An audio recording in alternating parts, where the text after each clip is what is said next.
Hey, Bruce Feldman, joined this week by Utah receiver Britain Covey. The Utes are coming off a big win last week against USC. It has been a emotional roller coaster for this program. They have a good Arizona State team coming in to Salt Lake City on Saturday night. Britain, thanks for joining us today. Yeah, thanks. No, you said it best. It's been a roller coaster this whole year has. So last week meant a lot to us. It was good to go out there and play like how we've thought we could for a long time. So let's kind of start there. So obviously people know last month you had the tragic death of a teammate, Aaron Lowe, and it's really, you're not that far removed from Ty Jordan's death, another terrific player you guys got from the state of Texas. I mean, you're one of the leaders of the program, and I think from talking to you a little bit before, I know you strike me as way more mature than the average college player. But at the same time, just to go through this, what has it been like for you personally, but also for your teammates to kind of get through? I don't want to say get through this, but just kind of cope with it. Yeah, it's been challenging. I mean, like you said, we kind of had that residual feeling from Ty already. With Ty, it was really difficult because we weren't together, right? It happened basically on Christmas, and all of us were gone. And then when we came back, we had to go through a quarantine process because of COVID. So we weren't able to be together, which was really tough. But this one made it a little bit easier because we could kind of mourn together, bond together. I think for a lot of us, what's so hard is, and I'm sure you remember at some point in your life this experience, but this is the first time that a lot of us have had kind of an unexpected tragedy of someone that's close to you, right? I mean, I've had a couple cousins who have passed away, right? But in terms of just friend, someone that you work with every day and love, I think a lot of us are going through this for the first time. And so there are a lot of emotions that come with that, and trying to stay focused on a football season while dealing with it is really challenging. What helped us the most was when Aaron's mom came and talked to us and basically talked to the team and said, Aaron would want you to go forward, like play for him, think of him, use him as a reference point. And it kind of just gave us permission to go forward. And now we'll break a lot of our team things with, 22%, because that's kind of our motto right now, is get 22% better. And we don't take that lightly. If you say that, everybody means it. So it's been challenging, but it's taught me a lot. It's taught us a lot about each other, about the program, about life, what you're going through. And I just feel like we have a bigger purpose right now than just football, just winning games, things like that. How challenging is it to stay focused where you are on this kind of emotional, because you do have a big win against USC. I'm sure it was kind of like an adrenaline release to get that.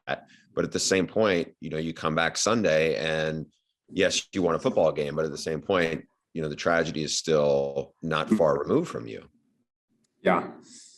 Well, that's why the funeral was so good. The funeral was kind of to be able to listen to Aaron's family talk, like I said, is what kind of gives us permission to move forward.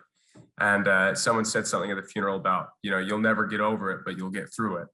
And I think that's kind of the stance we're taking as a team. Like, we don't want to have to get over this, but we do need to get through it. We want to get through it and use his and Ty's memory as something to propel us forward in everything, not just football, right? I love talking about this because for me, the inspiration that Aaron's death has brought to us to be better people and stuff and a better team, it doesn't automatically translate to wins and losses, but that's not what is important. And I know that's kind of like a cliche John Wooden type thing to hear, that wins aren't the ultimate goal, but I feel like we really do have a deeper purpose than that right now. So after putting him to rest, I feel a great sense of closure that's come over the team. We've had our two best practices of the year by far the last 2 days. And I think that's why.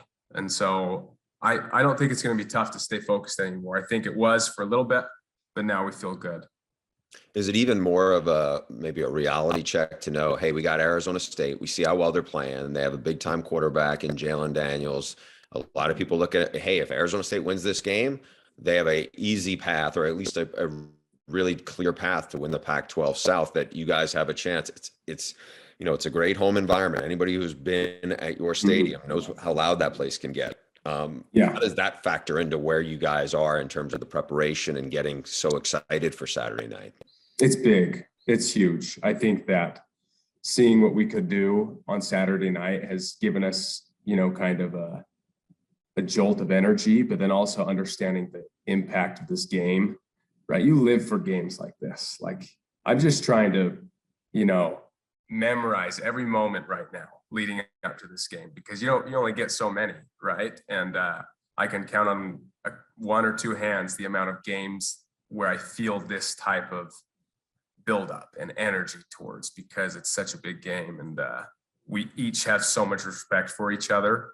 We've gone in their place and gotten blown out. They've come to our place and gotten blown out, and vice versa. So it's just a game that you grow up wanting to play in. Every fan is looking forward to and circling on the schedule. So I'm excited. It's going to be cold, 8 p.m. kickoff, right? It's typical football weather, football season type of atmosphere. Yes, word on the street is you've already had a snowfall in Salt Lake City. I'm wearing this. I know. Yeah, snow's on the ground and everything. So, what do you find out about your teammates who are new to the University of Utah program? Well, that is every year one of my favorite days. It's the first time it snows, because Utah weather is crazy, right? I mean, you're from New York or wherever, similar to that, right? It can snow in the middle of whenever. And so there's always one random day in October, when it just, beginning of October, end of September, when it just is a blizzard. And that was today. You just wake up, look out the window, and there's snow. And you come to the facility and you see which of your teammates have never experienced snow. And they are just bundled up like you wouldn't believe. They're like so dramatic. And so I'm excited to go to practice today and see which guys are just bundled from head to toe, and which guys are the most dramatic about it, and scare them and say, this is the weather for the next, 5 months.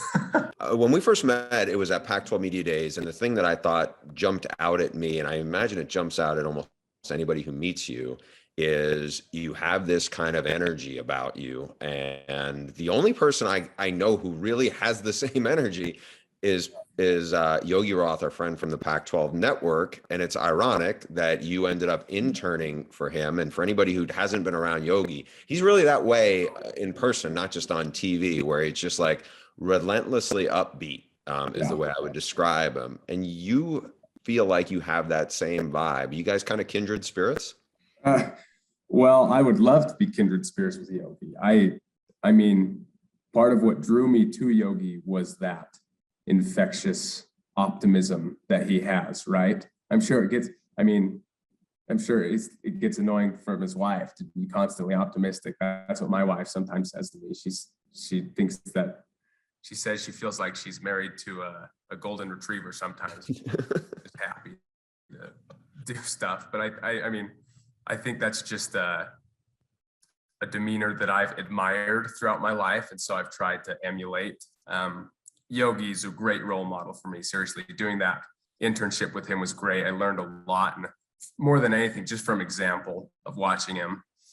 And so I would love to be kindred spirits with Yogi. I still call him on a weekly, monthly basis just to talk about things, and he asks for updates. And so it's exciting to have someone like that, and feels like in my corner.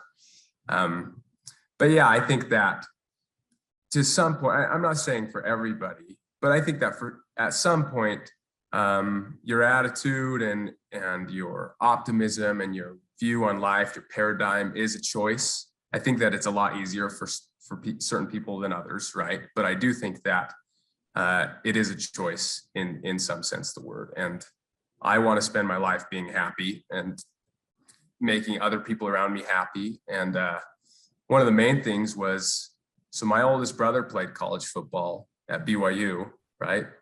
And I was just he was my idol, and all of his friends were my idol, all of the BYU teammates. And I remember the players that were kind to me and went out of their way for an 8-9-year-old kid and just would make me feel so good.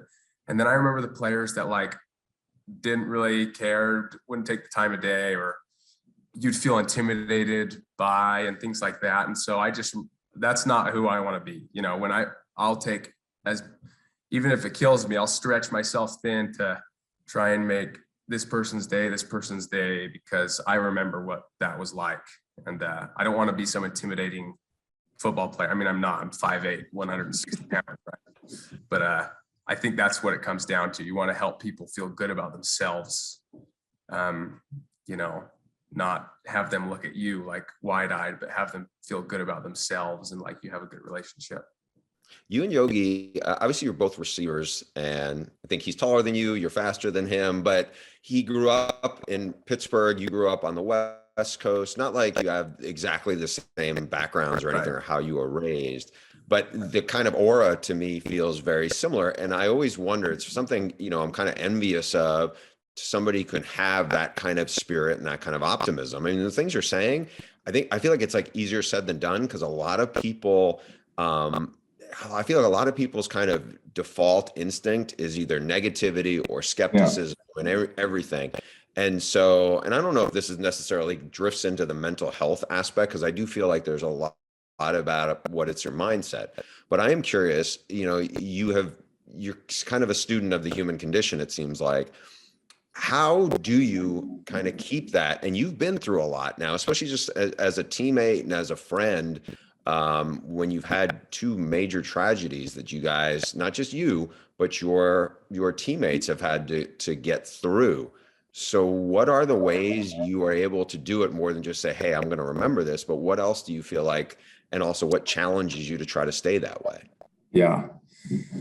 Well, like you said, so many of these concepts and principles, I always get a kick out of just like human behavior classes, because so much of it does feel idealistic, right? Like, oh yeah, in a perfect world, I'm just going to be happy through the storm and choose my condition and all those things.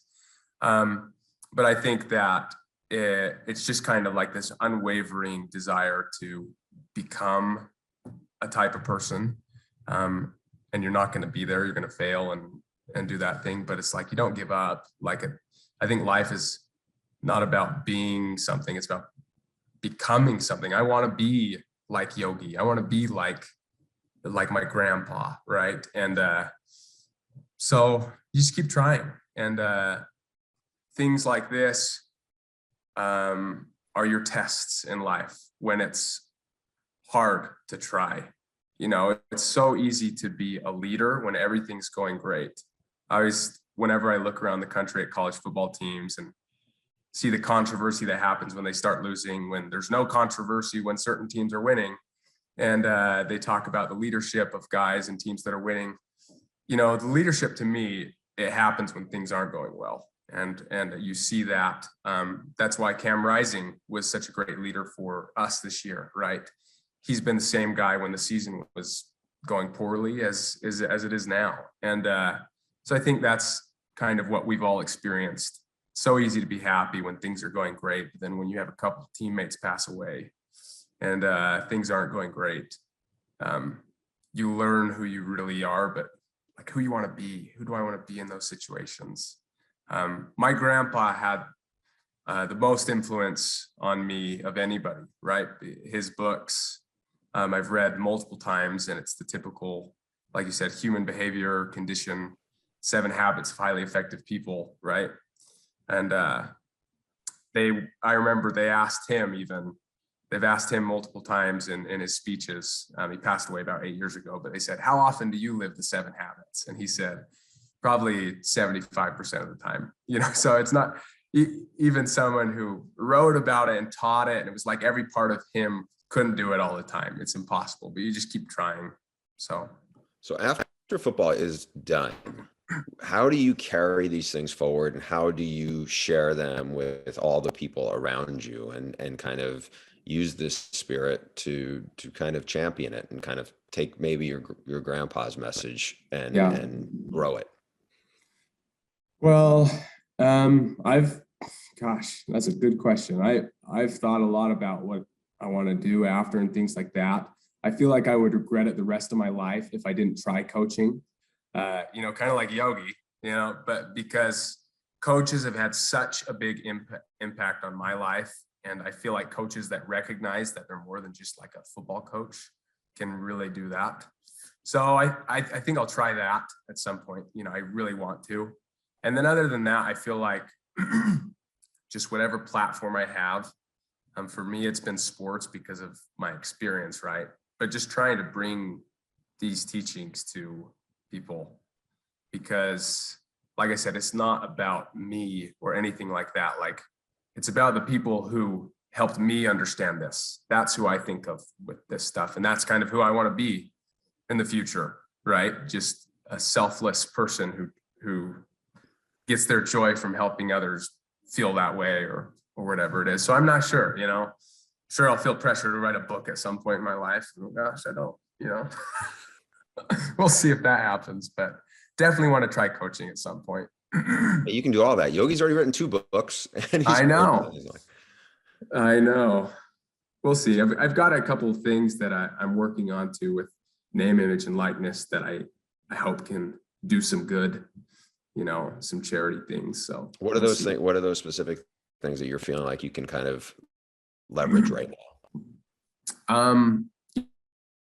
Using name, image, and likeness for more than just making money at the end of the day. I mean, that's kind of what the whole point is about, sponsoring things that you care about and things like that. So that's kind of what I'm thinking of. And I've got a couple of ideas. Maybe I'll text you or message you in the next couple of weeks when I finally come out with it. But just some things that I know would have helped me and that I hope to help some other athletes with. All right, Britain, we appreciate your time. Obviously, we appreciate your energy and kind of the aura you have. It is unique.